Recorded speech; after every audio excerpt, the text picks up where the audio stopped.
জয়গুরু। আমি যথারীতি ওই সত্যানুসরণ সেইটারই অংশবিশেষ পাঠ করছি এবং ব্যাখ্যা করছি।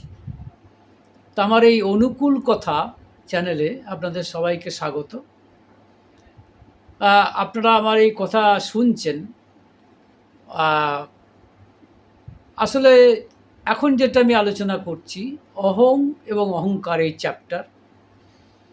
এখানে অনেক কথা লেখা আছে ঠাকুরের,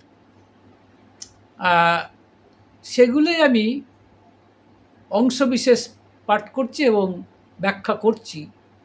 তা এখানে একটুখানি রিপিটেশন বা পুনরাবৃত্তি হওয়ার সম্ভাবনা থাকে। তা আমি যথাসম্ভব এড়িয়ে যাওয়ার চেষ্টা করছি। অবশ্য যেটা প্রয়োজন সেটা বলতেই হচ্ছে। তো আজকের যা বক্তব্য সেটি মাত্র এক লাইনের বক্তব্য, কিন্তু সেই বক্তব্যটি বোঝার জন্য আমি যেটা বুঝেছি, কতগুলি কথা আগে বলে নিলে সম্ভবত সহায়ক হয়। বা ঘটনা, যেমন প্রথম ঘটনা আমার মনে হয়েছে, একদিন শ্রী শ্রী ঠাকুর অনুকূলচন্দ্র দেওঘর ধামে অবস্থান করছেন। তা সেখানে ভক্ত পরিবৃত হয়ে তিনি আছেন। এমন সময় একজন ভক্ত এসে তার কাছে এসে মানে বসতে যাচ্ছেন আর কি। ঠিক সেই সময় তাকে দেখেই ঠাকুর বললেন, এই তুই আমাকে 3টে টাকা এনে দে তো। এখন এটা আলোচনা প্রসঙ্গে আপনারা পেয়ে যাবেন। সেই ভদ্রলোক মানে সেই ভক্ত, যেহেতু ঠাকুর বলেছেন, তিনি আর কোনো কথা বাক্য ব্যয় না করে তিনি সেই 3 টাকা কালেকশন করার জন্য, মানে জোগাড় করার জন্য বেরিয়ে গেলেন। হ্যাঁ, একটুখানি বলা হয়নি। তখন ঠাকুর জিজ্ঞেস করেছেন, 3টে টাকা দে তো। তখন তিনি তার পকেট হাতড়ে দেখছেন 2টো টাকা আছে। তখন ওই 1টা টাকা তিনি বলছেন, তাহলে ওটা ভিক্ষা করে এনে দে। তখন ওই 1 টাকা ভিক্ষা করার জন্য তিনি বেরোলেন আর কি, যেহেতু ঠাকুর 3 টাকার কথা বলেছে। তো যাই হোক, সে যখন বেরিয়ে গেল, কিছুক্ষণ পরে সে মানে বেশ কিছুক্ষণ পরে সে টাকাটা এনে দিয়েছিল, সেটা পরের কথা। কিন্তু এই ঘটনাটা লক্ষ্য করেছিলেন শ্রদ্ধেয় কেষ্টদা, কৃষ্ণপ্রসন্ন ভট্টাচার্য, অত্যন্ত ভাস্টলি লার্নেড পার্সন, এবং শাস্ত্র সম্পর্কেও তার জ্ঞান। তিনি যদিও বিজ্ঞানী, কিন্তু শাস্ত্র সম্পর্কেও তার জ্ঞান কিন্তু বিন্দুমাত্র কম ছিল না। তখন হঠাৎ কেষ্টদা জিজ্ঞেস করলেন ঠাকুরকে যে, আচ্ছা ঠাকুর, ওকে আপনি ঠিক 3 টাকায় আনতে বললেন কেন, বা 3 টাকায় চাইলেন কেন? এখন ঠাকুর তার উত্তরে যে কথাটি বললেন, হ্যাঁ, কখনো কখনো দেখা যায় যে ঠাকুরকে ঠোকরালে ঠাকুরের কাছ থেকে আমরা জ্ঞান বিচ্ছুরিত হতে দেখি। কেষ্টদা যেন সেই মানুষ যিনি ওই অর্জুনের মতো বৎস, হ্যাঁ, সুধীর বৎস, হ্যাঁ, তিনি কৃষ্ণরূপ গাভীরকে যেমন ঠুকরে, যিনি নাকি গীতারূপ গাভী হয়ে দাঁড়িয়েছেন ভগবান শ্রীকৃষ্ণ, সেখান থেকে অর্জুন যেমন ঠুকরে দুগ্ধ নিঃশ্বাস বার করছে, সেরকম আমি লক্ষ্য করে দেখছি অনেকেই, তার মধ্যে কৃষ্ণপ্রসন্ন ভট্টাচার্য কেষ্টদা একজন, যিনি মাঝে মাঝেই ঠাকুরের কাছ থেকে কথা আদায় করে নিতেন, আর ঠাকুরও যেন সহজভাবে ধরা দিতেন। তো এবং তখন এই ঠাকুরের মানে স্বরূপকে কোথাও আমরা আভাসে যেন বুঝতাম। এটা কতগুলো আভাস। This are some of the, you can say, I would like to say, these are some of the hints, these are some of the glimpses যে তিনি কে।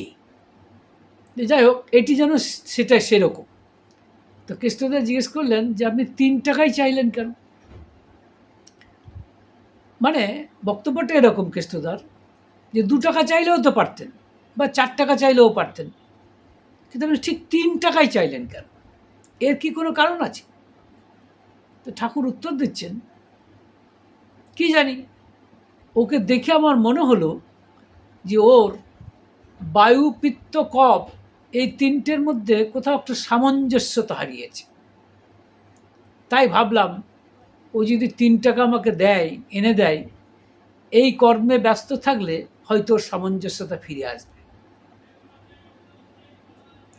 ভেরি স্ট্রেঞ্জ প্রেসক্রিপশন, তাই না? এই বায়ুপিত্ত কফের কথা আমরা আয়ুর্বেদ শাস্ত্রে পড়ি। আপনারা জানেন আয়ুর্বেদ শাস্ত্রে এটাকে বলা হয় যে এই বায়ুপিত্ত কফ এই 3-এর যদি সামঞ্জস্য থাকে, কোঅর্ডিনেশন থাকে, এবং তারা যদি একটা ব্যালেন্সড স্টেটে থাকে, তাহলে মানে বুঝতে হবে শরীর সুস্থ আছে। কিন্তু এই 3টির মধ্যে কোনো একটি যদি ব্যালেন্স স্টেটে না থাকে, তাহলে তার শরীর খারাপ হয়। কখনো বায়ু প্রধান হয় তার নাড়ি, কখনো পিত্ত প্রধান হয়, কখনো কফ প্রধান হয়। অভিজ্ঞ নারী চিকিৎসক অর্থাৎ আয়ুর্বেদিক ফিজিশিয়ান, তিনি তার নারীর গতিবিধির মাধ্যমে তা বুঝতে সক্ষম হন। এও একটা বিজ্ঞান, আমরা হয়তো তাকে ভালো করে জানি না, কিন্তু এর মাধ্যমেও তো বহু রোগ সেরেছে, এবং এখনও আয়ুর্বেদিক টিম করে হলেও আয়ুর্বেদিক তো আছে। কিন্তু দুঃখের বিষয় এই নারী বিজ্ঞান আমাদের কাছে অনেকখানি আজকে যেন অবহেলিত। This is a very neglected discipline of science, কিন্তু এটাকে রিভাইভ করা দরকার আছে। হ্যাঁ, মানে তো যাই হোক, যেটা বলছিলাম যে 3 টাকা কেন, তখন ঠাকুর এটা বললেন, এই কথাটা বললেন। তখন কেষ্টদা বললেন, শাস্ত্রেও কিন্তু এই 3 কথাটি উল্লেখিত আছে। ঠাকুর হেসে বলছেন, আছে নাকি? এখন এই কথাটা মানেটা জিনিসটা কি দাঁড়ালো? জিনিসটা হচ্ছে এই যে ঠাকুর তার ভক্তকে দেখলেন। কি দেখলেন? তার বর্তমান অবস্থাটা দেখলেন। আমিও দেখছি, তিনিও দেখছেন। দেখার মধ্যে তফাৎ আছে। তিনি দেখছেন এবং দেখে তিনি তার বর্তমান অবস্থা বুঝে তিনি বুঝেছেন যে তার কোনো শারীরিক গণ্ডগোল হয়েছে। তার পিছনেও কি কারণ তাও তিনি জানেন, অর্থাৎ পূর্বের অবস্থাটা কি তাও তিনি জানেন, এবং ভবিষ্যতে কি হতে যাচ্ছে এটাও ঠাকুর বলেছিলেন, যে ওই বায়ুপিত্ত কফের অসামঞ্জস্যতার দরুন ও হয়তো কিছুক্ষণ পরে মাথা ঘুরে পড়ে যেত। তাহলে ভবিষ্যৎ কী হতে যাচ্ছে তাও তিনি জানতেন। তো এই 3টে জিনিসকেই যিনি, 3টে কালের অবস্থাকেই যিনি জানেন, তাকে বলে ত্রিকালজ্ঞ। এই ত্রিকালজ্ঞ কথাটা আপনারা সম্ভবত সত্যজিৎ রায় একটি সিনেমা, মানে তিনি করেনি, তার ছেলে করেছেন, সন্দীপ রায়, এটার নাম হচ্ছে আপনার ওই গোসাইপুর সরগরম, যেখানে একজন ব্যক্তি সে সব কথা বলে দিচ্ছে, সে অবশ্য ভুয়ো, সে একান্তই নকল। হ্যাঁ, তো সে খুব কায়দা করে, যেহেতু আগে থেকে জেনে নিয়েছে, তাই সেই কথাগুলি বলতে পারছে আর কি। এটা ব্যাপারটা আপনারা জানেন, নাথিং নিউ আই থিঙ্ক। তো যাই হোক, এই যে ত্রিকালজ্ঞতা, এটা কি সম্ভব? এটা নিয়ে আমি পরে আসবো। আপাতত এই ঘটনাটা আপনাকে বললাম। এই ঘটনার সঙ্গে তার মানে কি, মানে তার জ্ঞানের পাল্লা, মানে ঠাকুরের জ্ঞানের পাল্লার কোনো লিমিট নেই। তিনি পূর্বেরটাও জানেন, বর্তমানটাও জানেন, ভবিষ্যৎটাও জানেন। এটাকেই বলে ত্রিকালজ্ঞ। তো এখন মানে he who knows past, present and future.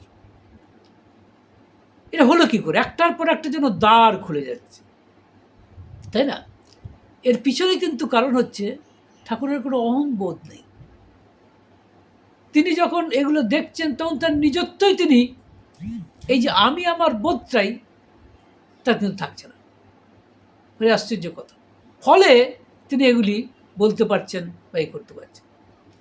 এই অহংবোধটা থাকলে এই জ্ঞানের পাল্লাটা এইভাবে বিস্তৃত হতো না কিন্তু ঠাকুরের কাছে। এটা একটা দিক বলে আমার মনে হয়েছে।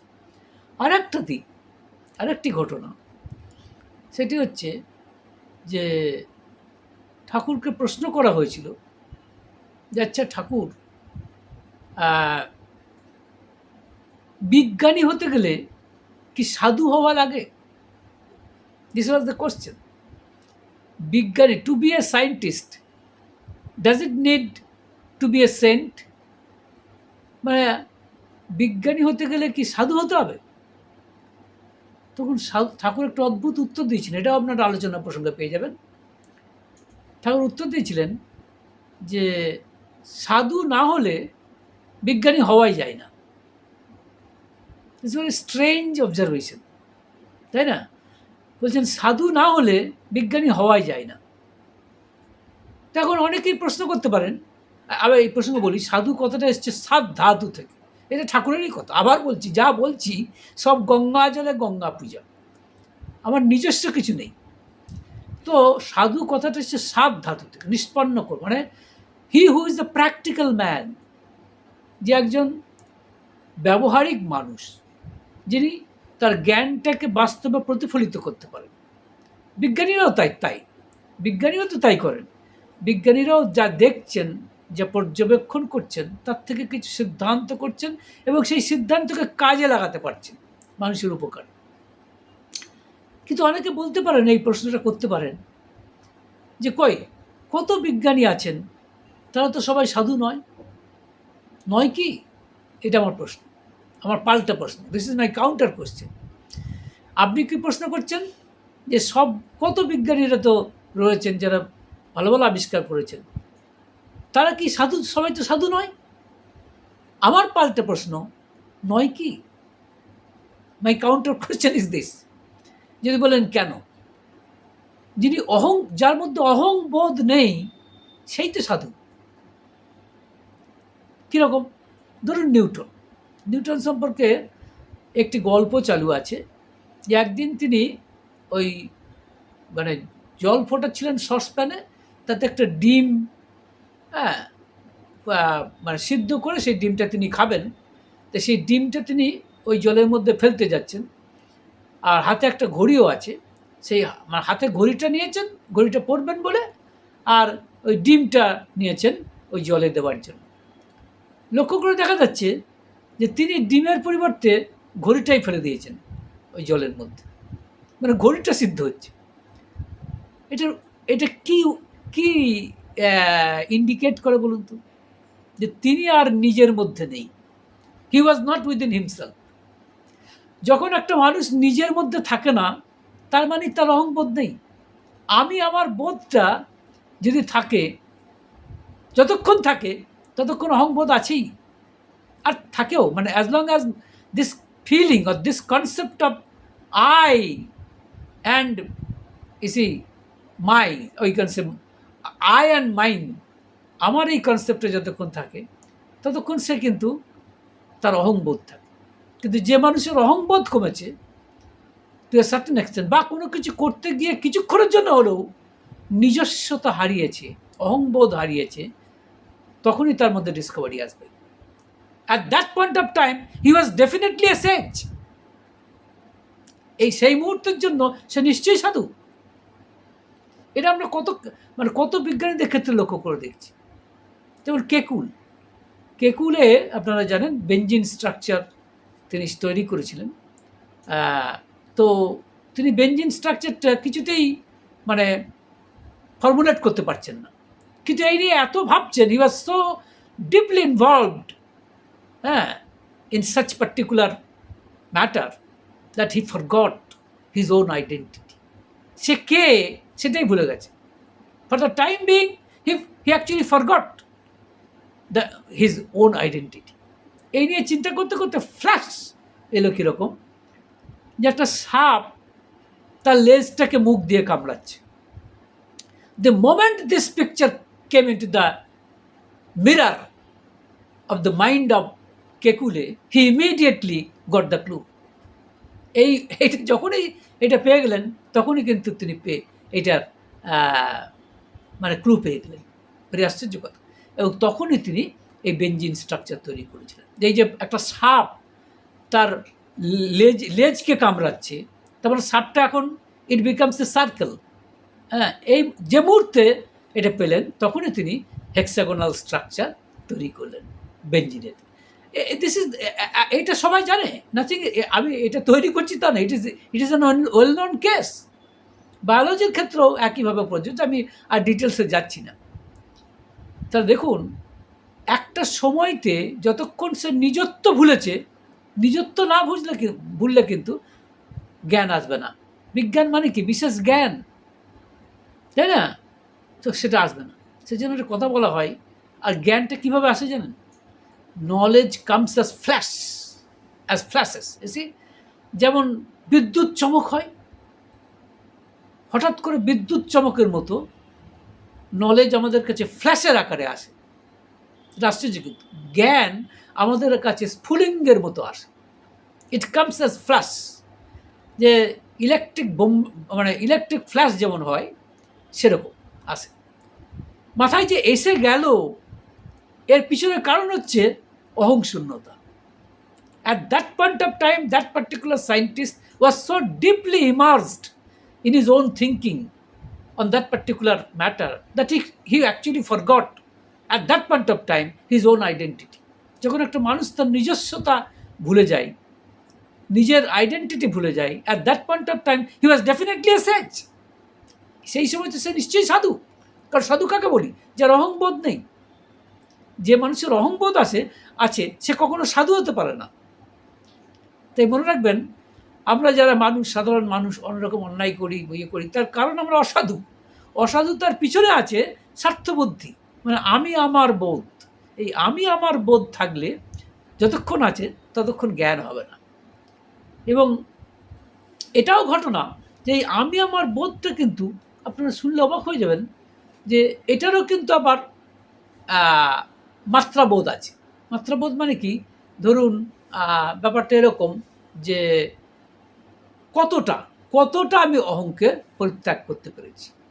যতটা পেরেছি ততটা ধীরে ধীরে আমার জ্ঞান হবে।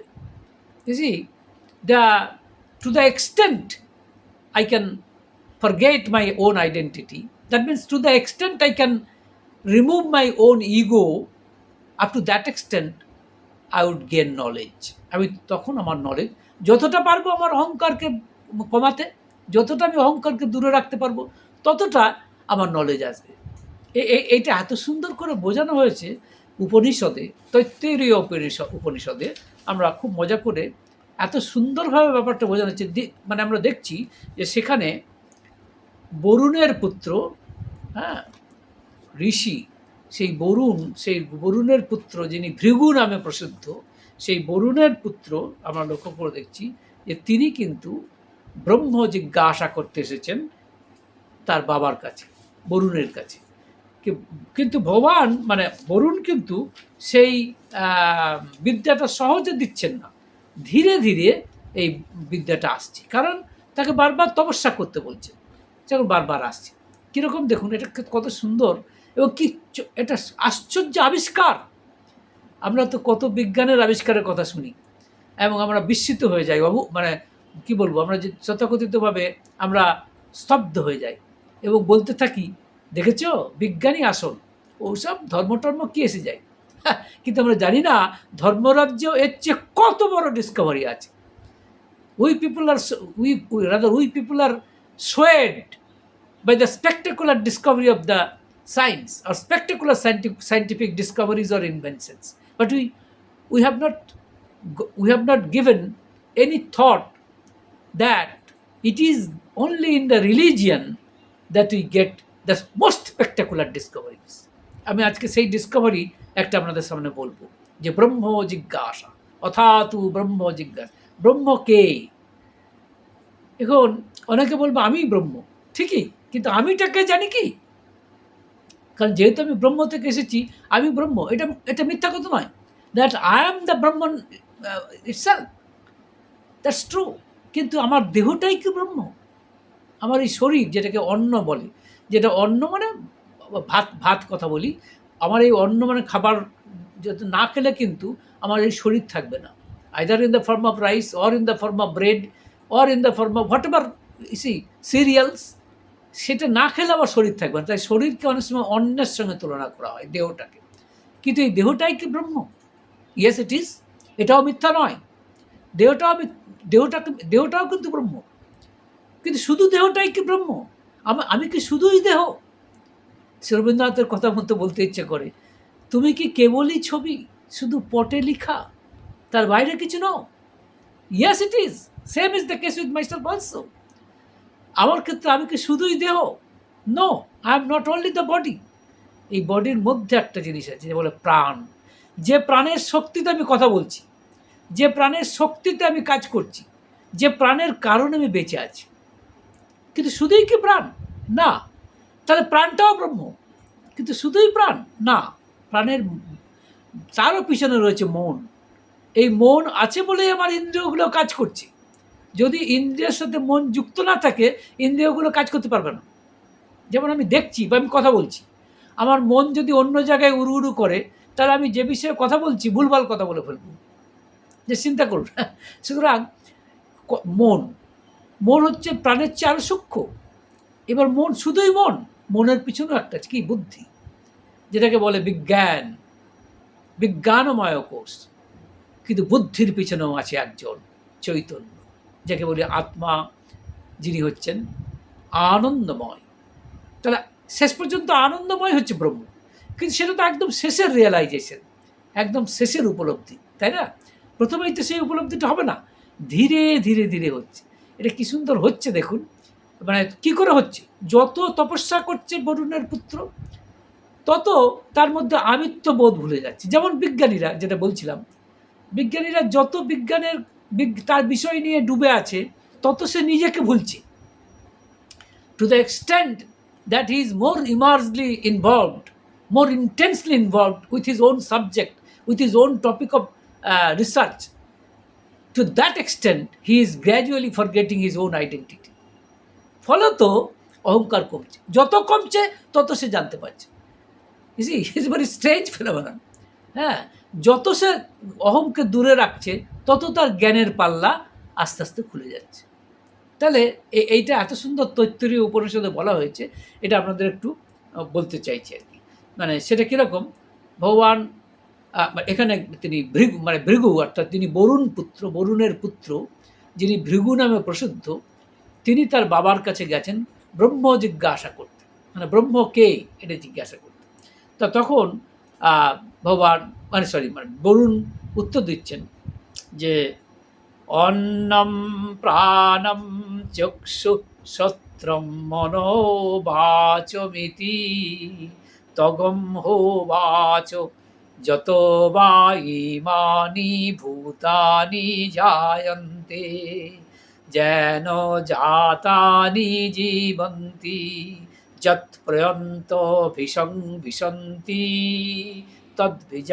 তদ্বিজিজ্ঞাস্য তদ্ব্রহ্মেতি স তপঃ স তপস্তপ্ত্বা। মানে হচ্ছেই, ভাববেন না যে সংস্কৃত বলে খুব কঠিন। এটার মানে হচ্ছেই যে তিনি বললেন, এই যে আমাদের অন্ন প্রাণ চক্ষু, অন্ন মানে দেহ, দেহ প্রাণ চক্ষু শ্রোত্র মন, এগুলো সবই হচ্ছে ব্রহ্মকে জানার দ্বার বা দরজা। এগুলোর মাধ্যমেই আমরা ব্রহ্মকে জানতে পারি। তাই তুমি এই যা দেখছো, যত বা ইমানি ভূতানি জায়ন্তে, এই যত ভূতবর্গকে দেখছো যারা জন্মেছে, এই যা কিছু আমি আপনি সবাই, এই বাতাস জগৎ পাহাড় পর্বত সমুদ্র সবই কিন্তু যেন জাতানি জীবন্তি, তার দ্বারাই বেঁচে আছি। আর তারপরে কী হবে? যৎ প্রয়ন্ত ভিসন্তি, মানে শেষে কিন্তু ওই ব্রহ্মেই বিলীন হবে সবাই। আমরা যখন মারা যাব, তখন হয়তো চক্রের মধ্যে দিয়ে শেষ পর্যন্ত কিন্তু আমরা ওই ব্রহ্মেই বিলীন হব। জন্ম মৃত্যু চক্রে চলতে থাকবো ঠিকই, কিন্তু শেষ পর্যন্ত আমরা ব্রহ্মেই বিলীন হব। তাই বলছেন তদ্বিজিজ্ঞাস্য, সেটাকে জানতে চেষ্টা করো, সেই ব্রহ্মকে তাকে জানতে চেষ্টা করো। তদ ব্রহ্মেতি, তিনিই ব্রহ্ম। স তপ হতপত, মানে সেইটাকেই জানতে চেষ্টা করো। স তপস্তপ্ত্বা, মানে তপস্যার দ্বারা এটাকে জানার চেষ্টা করো। তখন ভৃগু অর্থাৎ বরুণের পুত্র তপস্যা করলেন। তপস্যা মানে কি? What does this particular term austerity means mean? What does this particular uh, prosperity means? Sorry, what does this particular term austerity mean? এই তপস্যা মানেটা কি? মানে হচ্ছে যখন একটা মানুষ, when a person goes deep into the matter, that is what is austerity is all about. সেটাই তো কোনো বিষয় নিয়ে যে এখনকার বিজ্ঞানীরা যেটা রিসার্চ করছে, গবেষণা করছে, গবেষণাটা কি? That is the tapasya, that is what is austerity is.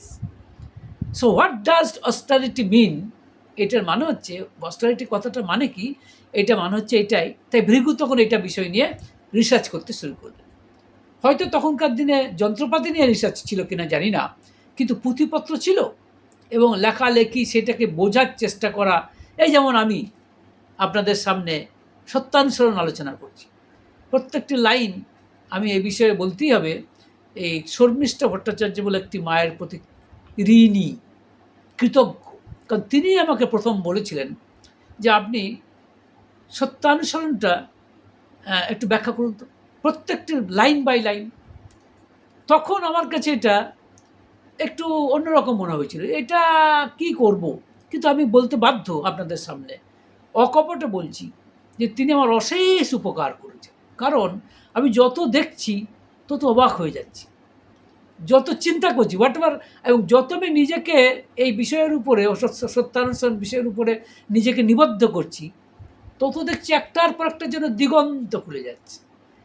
এইটার মানে আবার এরকম ভাববেন না যে আমার অহংকার চলে গেছে, আমি অহংকারী নয়, ভীষণ অহংকারী।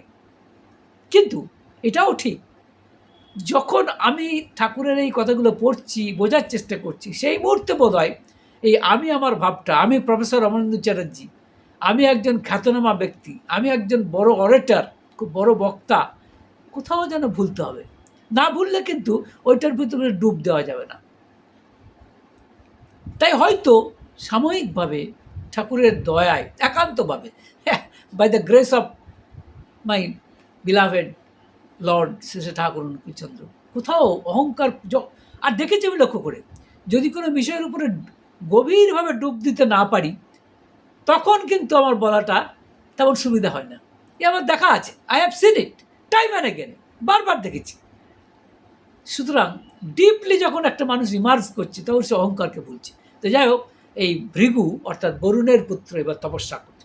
তপস্যা করার পরে সে কিন্তু বুঝতে পারলো যে এটা বুঝতে পারলো যে আমার এই দেহটা, যেটাকে অন্ন বলে, অন্নময় কোষ বলে আমাদের উপনিষদে, এটাকে বলে, আমরা মনে রাখবেন যে উপনিষদে বলছি আমরা হচ্ছে পঞ্চকোষীয় একটা অস্তিত্ব, we are A 5 layered entities. আমরা হচ্ছে পঞ্চকোষীয় এন্টিটি। কীরকম? এটা শুধু দেহ নয়, দেহের মধ্যে প্রাণ আছে, যার ক্ষমতায় আমি বেঁচে আছি, কথা বলছি। কিন্তু প্রাণের পিছনে আছে মন, সেটা কিন্তু নষ্ট হয় না। মনের পিছনে আছে বুদ্ধি, বুদ্ধির পিছনে আছে আত্মা, আত্মাটাই আসল চৈতন্য, তার শক্তি আসল শক্তি, সেটা পরের কথা। তো এই পঞ্চকোষীয়, এটা কিন্তু এইখানে এই ডিসকভারি, এটাও কি কিছু কম বড় আবিষ্কার? এটাও কি বিজ্ঞানের চেয়ে কিছু কম বড় আবিষ্কার? এটা আমার বক্তব্য। Is this any less discovery that you are familiar with? আমরা ল অফ গ্র্যাভিটেশন শুনেছি, থিওরি অফ রিলেটিভিটি শুনেছি, এটাকে আমরা বিরাট ডিসকভারি বলি। Yes it is, they are all great discoveries indeed, but that does not mean যে এই ডিসকভারিটি is any less, যে আমরা পঞ্চকোষী অস্তিত্ব। এগুলো কখন বোঝা যায় যে না, একটা মানুষ বেঁচে আছে, যেমন হঠাৎ করে মারা গেল, মুভমেন্ট স্টপ হয়ে গেল, ব্রিদিং নেই, কি হলো? দেহটা তো রয়েছে, হোয়াট হ্যাপেন্স? তখন একটা আশ্চর্য চিন্তা আমাদের মাথায় শখ করে, তখন এইগুলো আসবে, এই কথাগুলো আসবে। সাধারণভাবে আসবে না, সাধারণভাবে কী হচ্ছে, কিন্তু একজন ঘনিষ্ঠ আত্মীয় বা কেউ যদি হঠাৎ করে মারা যায় চোখের সামনে, বা হঠাৎ করেও বা যাই হোক ধীরে ধীরে মারা যায়, the moment he or she dies, then this question comes, death, what is death? মৃত্যুটা কি? তখন এই রিসার্চটা আসে। হ্যাঁ, তো যাই হোক, আমি তাহলে ভৃগু কি বলছে শুনুন। ভৃগু বলছে, অন্নম ব্রহ্মেতি ব্যজানাৎ অন্নাধ্যেভ্যো খলবিমানি ভূতানি জায়ন্তে অন্নেন জাতানি জীবন্তি অন্নম প্রয়ন্ত ভিষং বিশন্তীতি তদ্বিদিজ্ঞায় পুনরেব বরুণম পিতরমুপসার অধীঃ ভগবো ব্রহ্মেতি তগমহোবাচ তপসা ব্রহ্ম বিজিজ্ঞাস্য তপো ব্রহ্মেতি স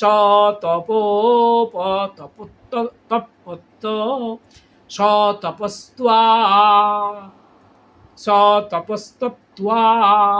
এর মানে হচ্ছে যে অন্ন, তিনি কি বলছেন, এই অন্নান্য কি বলছেন, অন্নাদ্যব্য কল বিমানি ভূতানি জায়ন্তে, মানে এই সমস্ত ব্রহ্ম হচ্ছেন আমার দেহটা। এই দেহের জন্য এই মানে ব্রহ্ম মানে হচ্ছে দেহ। তারপরে কি বলছে, অন্নেন জাতানি জীবন্তি, এই অন্নের জন্য, দেহের জন্য আমরা বেঁচে আছি। দেহটা যতক্ষণ বেঁচে আছে ততক্ষণ আমার ব্রহ্ম, এটা বলতে চাইছেন। অন্নম প্রয়ন্ত ভিশন্তীতি তদ বিজ্ঞায় তদ বিজ্ঞায়, অর্থাৎ আমি জেনেছি, মানে ভৃগু কি বলছে, আমি জেনেছি যে এই দেহটাই ব্রহ্ম। This body is actually the Brahman. This is the realization that Borun or Bhrigu realized. Bhrigu তপস্যার মাধ্যমে এইটা বুঝতে পারলো, যে কি বুঝতে পারলেন, যে এই দেহটাই হচ্ছে ব্রহ্ম। এবং এই ডিসকভারিটা, এই রেজাল্ট, এই ডিসকভারিটা নিয়ে গিয়ে তিনি তার বাবাকে বলছেন। বাবা কি বলছেন, মানে বরুণ কি বলছেন, very good, you are in the right line, you are in the right track, সব ঠিক আছে। কিন্তু বলছেন কি, পুনরেব বরুণম পিতরম উপসার, এটা জেনে তিনি পিতার কাছে আবার গেছেন।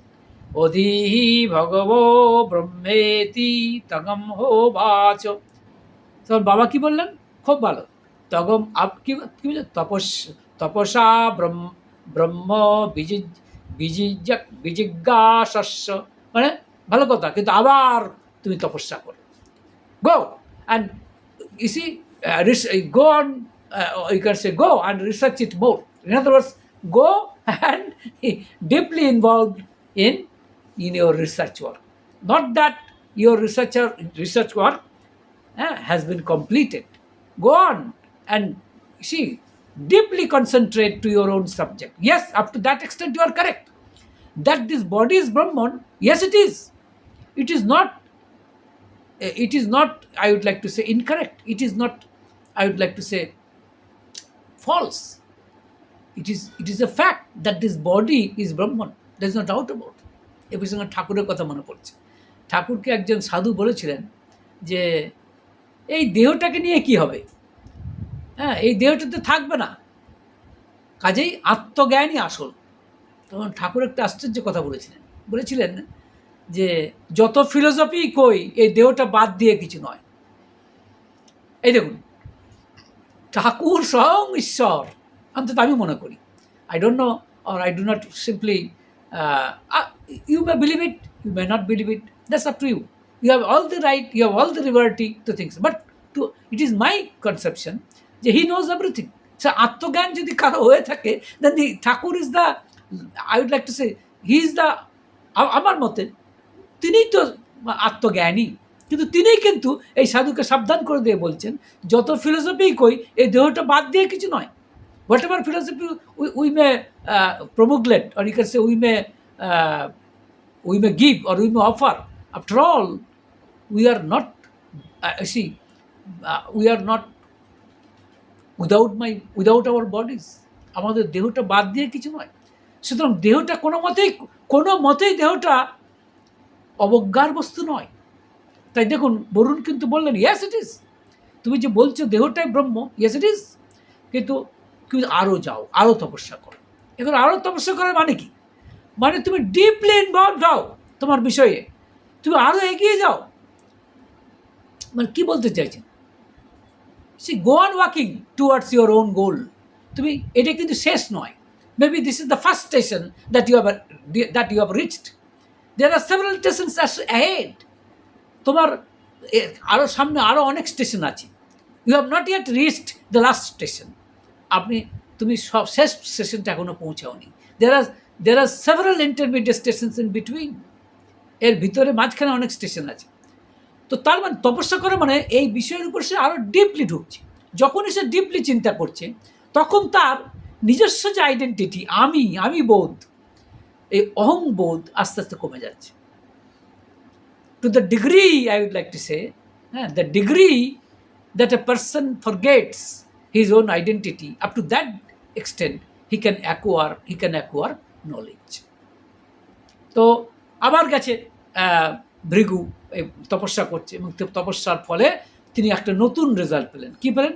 প্রাণ ব্রহ্মেতি ব্যাজানাত প্রাণাধ্যব্য খল বিমানি ভূতানি জায়ন্তে প্রাণেন জাতানি জীবন্তি প্রাণম প্রয়ন্ত ভীষণ বিশন্তীতি তদ বিজ্ঞায় পুনরেব বরুণম পিতরমুপসসার অধীঃ ভগবো ব্রহ্মেতি তগম হোবাচ তপসা ব্রহ্ম বিজিজ্ঞাসস্য তপো ব্রহ্মেতি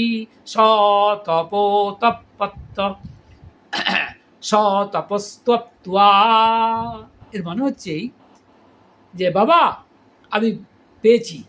কি পেয়েছো? সেই মনে পড়ছে আমাদের ওই যে আর্কিমিডিস। আপনারা জানেন যে আর্কিমিডিসের বলেছিলেন একজন, ওই তার রাজা বলেছিলেন যে এই মূর্তিটা কতটা সোনার, দেখো তো। মানে উনি একটা সোনার মূর্তি তৈরি করতে বলেছিলেন, এবং তার কোথাও সন্দেহ হয়েছে এই সোনার মধ্যে কোথাও খাদ মেশানো আছে কিনা। যদি খাদ মেশানো থাকে তবে তাকে প্রাণদণ্ড দেবেন। কিন্তু তখনকার দিনে বিখ্যাত বিজ্ঞানী আর্কিমিডিসকে বলেছেন তুমি বার করো, এবং বার না করতে পারলে মৃত্যুদণ্ড। তো Archimedes was deeply involved with this particular thing, এবং চিন্তা করতে করতে কিছুতেই পাচ্ছেন না। তিনি খেই পাচ্ছেন, আবার খেই হারিয়ে যাচ্ছে। বললাম না, নলেজ কামস অ্যাজ ফ্ল্যাশের মতো আসে। তো একদিন তা একটা চৌবাচ্চা দেওয়া হয়েছিল, সেই চৌবাচ্চা জলপূর্ণ ছিল, সেইখানে তিনি চান করতেন। তা একদিন সেই বড় চৌবাচ্চার মধ্যে চান করতে গিয়ে হঠাৎ তিনি দেখলেন ফুল ভরা আছে চৌবাচ্চার জলটা। তিনি যে মুহূর্তে ওখানে চান করতে নেমেছেন, কিছুটা জল চলকে পড়ে গেল মাটিতে। And then he got the clue. তখন তিনি আশ্চর্যভাবে আপনারা জানেন এই ঘটনা, যে যত কোনো বস্তুকে যদি তরলে নিমজ্জিত করা হয়, তাহলে তার ওজন অনুযায়ী সে ততটা জল অপসারিত করে, এবং তার যতটা ওজন কম বলে মনে হচ্ছে, যখন আমরা সাঁতার কাটতে যাই তখন ওজনটা কম মনে হচ্ছে, কারণ যতটা জল অপসারিত করছে। হ্যাঁ, the amount of water I actually drives away, যতটা সরিয়ে দিচ্ছি সেই অ্যামাউন্টের। আপনারা জানেন আর্কিমিডিসের ল, কিন্তু Archimedes got this particular knowledge as flash. কিন্তু এই নলেজটা কিন্তু পেলেন ফ্ল্যাশের মতো, হঠাৎ যেন বিদ্যুৎ চমকালো, তাই না? তাই তিনি এইটা পেয়ে গেলেন। তাই এরকম ভৃগু বললেন হ্যাঁ পেয়েছি, শুধু দেহ নয়, এই প্রাণটা হচ্ছে ব্রহ্ম, এটা পেয়ে গেলেন। তো তাই বলছেন প্রাণ ব্রহ্মেতি বাজানাত প্রাণাধ্যব্য খল বিমানি ভূতানি জায়ন্তে প্রাণেন জাতানি জীবন্তি প্রাণম প্রয়ন্ত ভীষণ বিশন্তীতি তদ বিজ্ঞায় পুনরেব বর্ণম পিতরমুপসসার অধীঃ ভগবো ব্রহ্মেতি তবম হোবাচ তপসা ব্রহ্ম বিজিজ্ঞাসস্য তপো ব্রহ্মেতি সতপস্তপ্ত্বা। এই আবার বরুণ বললেন, বাহ, ভেরি গুড প্রোগ্রেসটা খুব ভালো হচ্ছে, go on researching your subject.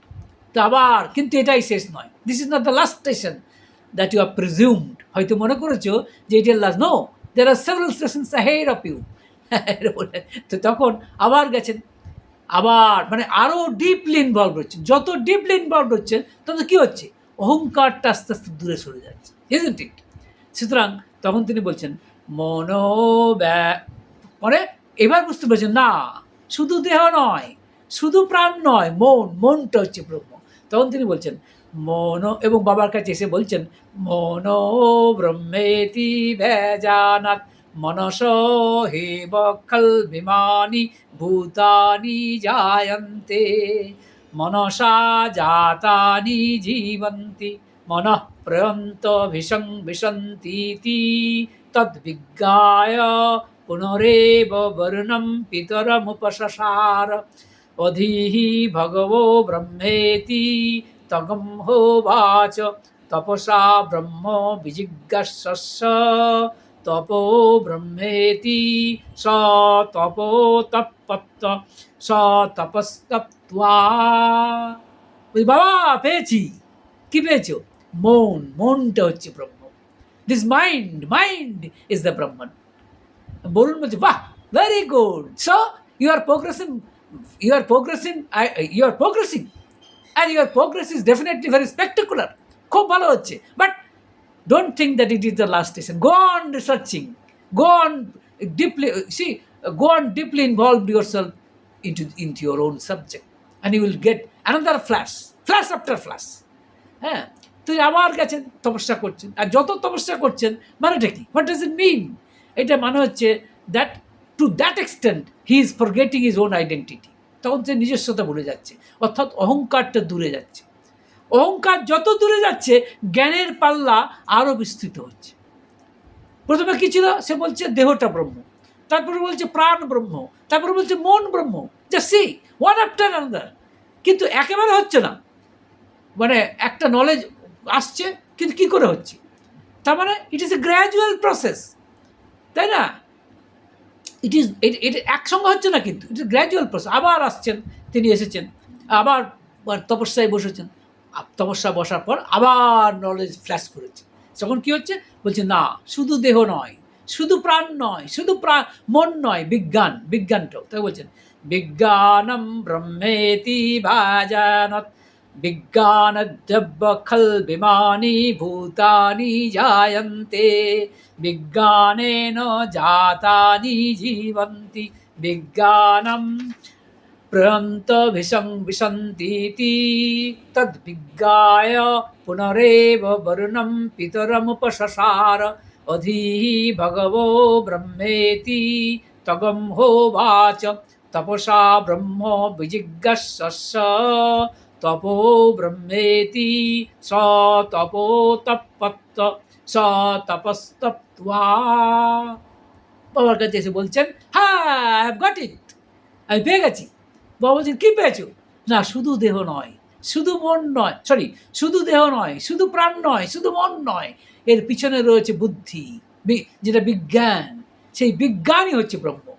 This was the realisation of ভৃগুর এই realisation. See one after another. বাবা বললেন, good enough, very good, but I cannot, but it is after all is not excellent. Good, better, best, but excellent. এখনও excellency বাকি আছে, still সাম knowledge left, এখনও কিন্তু কিছু জ্ঞান বাকি আছে। So still go and deeply immerse into your austerities, তোমার তপস্যায় নিযুক্ত হও। তার মানে তুমি আরও রিসার্চ করো, গো অ্যান্ড আরও গবেষণা করো। তখন ভৃগু ভাবছে এটা শেষ নয়, তার মানে কি এটাও শেষ নয়। ঠিক আছে, বাবা বলছেন, আবার রিসার্চে ডুব দিয়েছেন, তার মানেটা কি? চিন্তা করুন, ধীরে ধীরে অহংকারটা সরে যাচ্ছে, gradually ego is walking backward, পিছনে চলে যাচ্ছে। আর যত পিছনে চলে যাচ্ছে তত জ্ঞান তার কাছে ধরা দিচ্ছে। ইটস ভেরি স্পিকুলিয়ার, কিন্তু একটার পর একটা জ্ঞানের দরজা খুলে যাচ্ছে। হ্যাঁ, তো তখন শেষে বুঝতে পেরেছেন, না, বুদ্ধির পিছনে ওকে একজন আছে যে হচ্ছে আনচেঞ্জেবল, যার কোনো চেঞ্জ নেই। দেহের চেঞ্জ আছে, প্রাণের চেঞ্জ আছে, মনের চেঞ্জ আছে, বিজ্ঞান বুদ্ধিরও চেঞ্জ আছে, কিন্তু এমন একটা কিছু আছে যার কোনো চেঞ্জ নেই। যা যা হয়ে আছে সেটাই হয়ে আছে, বর্ধিত হয়েও সে একই হয়ে আছে। ঠাকুর বলছেন যা কিছু বৃদ্ধিপ্রাপ্ত হয়ে যা ছিল তাই হয়ে আছে, তাই ব্রহ্ম। এটাও তিনি সত্যানুসরণে লিখেছেন ঠাকুর অনুকূলচন্দ্র। সেইটা আমাদের ক্ষেত্রে চৈতন্য হয়ে আছে, আত্মারূপে অবস্থান করছে, এবং সেটা কিন্তু দেহ, মন, প্রাণ, হ্যাঁ, এবং আমার যে বুদ্ধি তারও পিছনে রয়েছে, সেইটাই ব্রহ্ম। সে তখন, অর্থাৎ যেটাকে আমরা আনন্দময় কোষ বলি, তখন সেই জ্ঞান যখন হলো, তখন অনেকটা সেই আর্কিমিডিসের মতো, আপনারা জানেন এটা বলা হয়, আর্কিমিডিসের তখন নিজের মানে বস্ত্রের উপরেও খেয়াল ছিল না যখন তিনি সাঁতার কেটেছিলেন, এবং তখন যেহেতু তিনি ক্লুটা পেয়ে গিয়েছিলেন, হ্যাঁ, যার দ্বারা তিনি বলে দিতে পারতেন যে এটা সোনার দ্বারা তৈরি না সোনার মধ্যে কোনো খাদ আছে, অ্যান্ড দ্যাট ইজ এবং সেটাই এখনও স্ট্যান্ডার্ড প্রসিডিউর হিসেবেই ইউজ হয়, আপনারা জানেন। এমনকি দুধ মানে দুধে ভেজাল দেওয়া আছে না আছে সেটাও যে যন্ত্র দিয়ে পরীক্ষা করা হয়, the same procedure is followed, that is the Archimedes principle is being followed by that particular instrument, so through which we can understand that this particular milk is not adulterated, isn't it? Okay, then coming into this point, that তখন উনি বলছেন আনন্দ ব্রহ্মেতি ভেজানাৎ আনন্দাধ্যেভ্য খল বিমানি ভূতানি জায়ন্তে আনন্দেন জাতানি জীবন্তি আনন্দম প্রম বিশন্তীতি সৈষা ভার্গবী বারুণী বিদ্যা পরমে ভৌমন প্রতিষ্ঠিতা য এবং বেদ প্রতিষ্ঠতি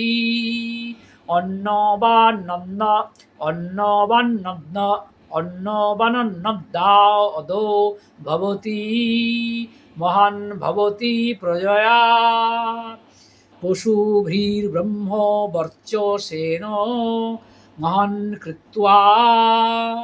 তখন বলছেন এই আনন্দময় কোষ এটাই হচ্ছে ব্রহ্ম।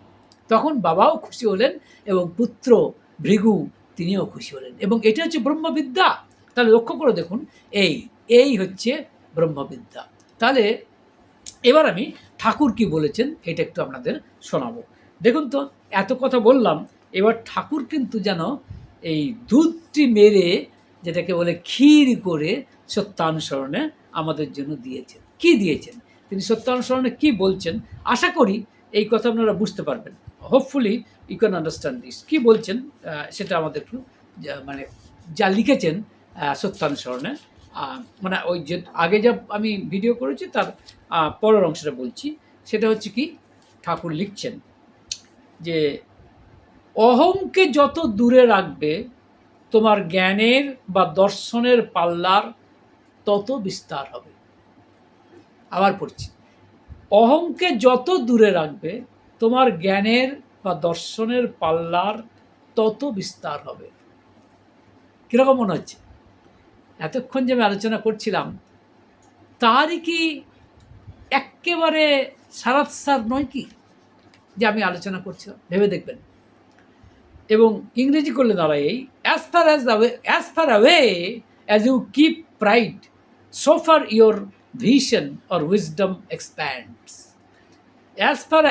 কি বলছেন? As far away as you keep pride so far your vision or wisdom expands. কীরকম মনে হচ্ছে? এরকম মনে হচ্ছে না? এই বিষয়ে আমার আরও অনেক কিছু বলার আছে, কিন্তু আমি এটা বলতে চাইছি না এই মুহূর্তে। শুধু আমি এটাই বলতে চাইছি যে মানে দেখুন, যে এই যে প্রথমে যে কথাটা বলেছিলাম, ঠাকুরের কথা বলেই শেষ করব, যে সব জানেন কে? সব জানেন যিনি জানেন আর কি, সব কিছু, যে সব জ্ঞানের পাল্লা যা, সব পাল্লাই যার জানা, দর্শনের সব পাল্লাই যার জানা, তাকে আমরা কি বলি? সর্বজ্ঞ। এখন সর্বজ্ঞ কিন্তু যিনি, তিনি কি ডিকশনারি নিয়ে বসে আছেন? এনসাইক্লোপিডিয়া ব্রিটানিকা নিয়ে বসে আছেন, তা তো নয়, কিন্তু সব প্রশ্নের উত্তরই জানেন। ঠাকুর অনুকূলচন্দ্র তিনি সব প্রশ্নের উত্তর জেনে বসে আছেন। He knew answers for each and every questions possible. তার মানে তিনি সর্বজ্ঞ। তার মানে কীভাবে এটা কী করে সম্ভব, এইটা দেখুন ঠাকুর বলছেন আলোচনা প্রসঙ্গে প্রথম খণ্ডে। এটা আপনারা পেয়ে যাবেন 1941 সালের 4ই ডিসেম্বর, 4th ডিসেম্বর 1941। সেখানে ঠাকুর বলছেন এই সর্বজ্ঞত্ব বীজ নিয়ে কথা হচ্ছে। সর্বজ্ঞত্ব বীজ মানে এটা যেন বীজাকারে আছে। সর্বজ্ঞত্বটা যেন বীজা, it is as if remains as seed. যেরকম ধরুন একটা বট গাছ, একটা বিশাল বড় বট গাছ, যাকে আমরা এত বড় বট গাছ, সে কিন্তু প্রথম অবস্থায় কী অবস্থায় থাকে? বীজা আকারে। আপনারা নিশ্চয়ই দেখেছেন যে বট গাছের বীজ কিন্তু অত্যন্ত সূক্ষ্ম, হ্যাঁ, একটা পোস্ত দানার মতো, but even smaller than that. তার মধ্যে একটা বট গাছ হয়ে ওঠার সমস্ত পসিবিলিটি, সমস্ত সম্ভাবনা আছে, তাই না? তার মানে ওই বীজা আকারে রয়েছে, এটাকে বলে বীজাকার। তাই যিনি সর্বজ্ঞ তার সমস্ত জ্ঞান কিন্তু রয়েছে বীজ আকারে। যখন যেটা প্রয়োজন তখন সেটা হয়। অর্ধেক যেমন এই বীজকে যদি জল দেন, সার দেন, তাহলে বীজ থেকেই কিন্তু মহিরুরও এই বিরাট বট গাছ তৈরি হবে। সুতরাং বট গাছ হওয়ার সমস্ত পসিবিলিটি, পোটেন্সিয়ালিটি সব কিছু এই বীজটার মধ্যে রয়েছে, which is just a very tiny seed. ঠাকুরও যেন বলছেন এই সর্বজ্ঞত্ব বীজ নিয়ে বলছেন। আর এটা কার থাকে? যার অহংবোধ নেই। তা ঠাকুর বলছেন, শ্রী ঠাকুর বললেন সর্বজ্ঞত্ব বীজা আকারে থাকে, অ্যাফায়ারের মধ্যে মানে বিষয়ের মধ্যে পড়লে সেটা ফুটে বেরোয়। সৃষ্টির উদ্ভেদ যা থেকে তার মর্কজ যার অধিগত হয় সুকেন্দ্রিক তপশ্চর্যার ভিতর দিয়ে। দেখুন এখানেও কিন্তু তপস্যার কথা বলা হচ্ছে। তপস্যা যেমন ভৃগু তপস্যা করে করে এটা বার করেছে, তার কিছুই অজানা থাকে না।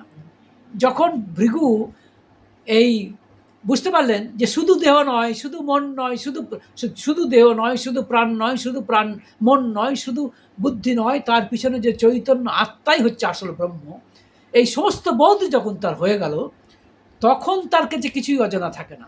কিন্তু সেটা একদিনে হয়নি, তপস্যা করে করে। যদিও পুরুষোত্তমের ক্ষেত্রে একথা খাটে না, তিনি হয়ে এসেছেন। যেমন শ্রী ঠাকুর অনুকূলচন্দ্রের ক্ষেত্রে তপস্যার প্রয়োজন নেই। He didn't need any kind of austerities. তার প্রয়োজন ছিল because he came as such, because he came as তিনি সর্বজ্ঞত্ব বীজ নিয়েই এসেছেন। তার ক্ষেত্রে কিন্তু এই তপস্যা করার প্রয়োজন হয়নি। কিন্তু তবু আমাদেরকে বোঝানোর জন্য তিনি কখনো কখনো নাম ধ্যান করেছেন, for us, just to teach us. তাই ঠাকুর বলছেন সে একটু অভিনিবেশ সহকারে যা কিছু অনুধাবন করে তারই মূল তত্ত্ব উদ্ঘাটন করতে পারে।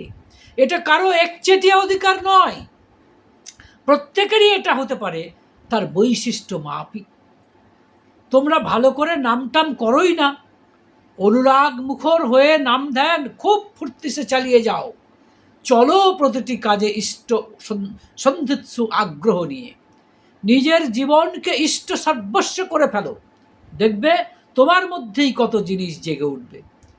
অবশ্য কোনো কিছুর লোভ রেখো না, তখন ওই লোভই পর্দা ফেলে দেবে, এগোতে দেবে না।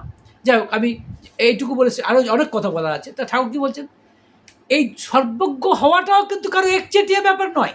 Not that it is a monopoly business, anybody can do it, anybody has the potentiality, has the capacity to become এই তথাকথিত সর্বজ্ঞ। সে সর্বজ্ঞ হতে পারে কিন্তু, হ্যাঁ, তবে সেরকম সর্বজ্ঞ নয় যে jack of all trades master of none, এরকম নয়। কিন্তু হি রিয়েলি নোজ এভরিথিং, কিন্তু তার প্রকাশ নেই। যেমন ঠাকুর বলছেন জানি বলে কিছু জানি না, তাই বোধহয় কিছু অজানা নেই। This was the utterance of Shri Thakur, যে পিকুলিয়ার, কারণ যার জানার অহংকার নেই। And this is precise the reason why he knew everything under the sun, above the sun, beside the sun, কি বলবো আর। সুতরাং এই সুতরাং তাহলে ঠাকুর যেটা বললেন, অহংকে যত দূরে রাখবে তোমার জ্ঞানের বা দর্শনের পাল্লা তত বিস্তার হবে। সুতরাং উপসংহার পর্বে কোথাও বলতে ইচ্ছে করে আমি আমার, আমি করে চিৎকার করাটা কীরকম বোকামি দেখুন। কারণ আমি হচ্ছি জ্ঞান স্বরূপ, আমার স্বরূপই হচ্ছে জ্ঞান, আমার স্বরূপ হচ্ছে সচ্চিদানন্দ। চিৎ মানে এই জ্ঞান, এই আনন্দ মানে হচ্ছে এই চৈতন্য। তাই চৈতন্যের বোধ আমাকে যদি আনতে হয়, জ্ঞান লাভ করতে হয়, তাহলে এই আমিত্ব বোধকে বলতে হবে। যতটা পারবো ততটা জ্ঞান লাভ করতে পারবো। আমি অবশ্যই আশা করছি না যে আমি আনন্দের লেভেলে চলে যাব, আমার পক্ষে সেটা মানে বাতুলতা প্রায়। যদিও ঠাকুর খুব আশা করতেন যে এই জন্মেই প্রত্যেকেই ঠাকুর হয়ে উঠুক, that is his expectation. But আমার পক্ষে অন্তত এইটুকু হলেও হয় যে খানিকটা হলেও যদি, to certain extent, if I can ignore, if I can forget my own identity. আমি প্রফেসর রামানন্দ চ্যাটার্জি, এই বোধটা যদি কিছুক্ষণের জন্য বলতে পারি, অন্যভাবে তো পারবো না, অন্তত পড়াশোনার মাধ্যমে যখন ঠাকুরের কথা চিন্তা করছি আর ঠাকুরের নাম, দেখুন ঠাকুর বলছেন তোমরা তো ভালো করে নাম ধানি, কেন? ওই নামের মধ্যে ওই নামটা, একটা নাম বারবার করতে করতে সমস্ত নাম, সমস্ত রূপ ওই একটা নাম আর একটা রূপের মধ্যে বিলীন হয়ে যায়, তখন আমিত্ব বোধ আস্তে আস্তে কমে যায়। সেই জন্য ঠাকুর নাম করার কথা বলছে। Y? The reason is because if I go on repeating the holy name, then all the names and all the forms will emerge into one name and one form. One name, there is the holy name that Sri Thakur Unkulchand has given to us, and the form is definitely the picture of Sri Thakur Unkulchand. So, এই ব্যাপার। আর comment করবেন।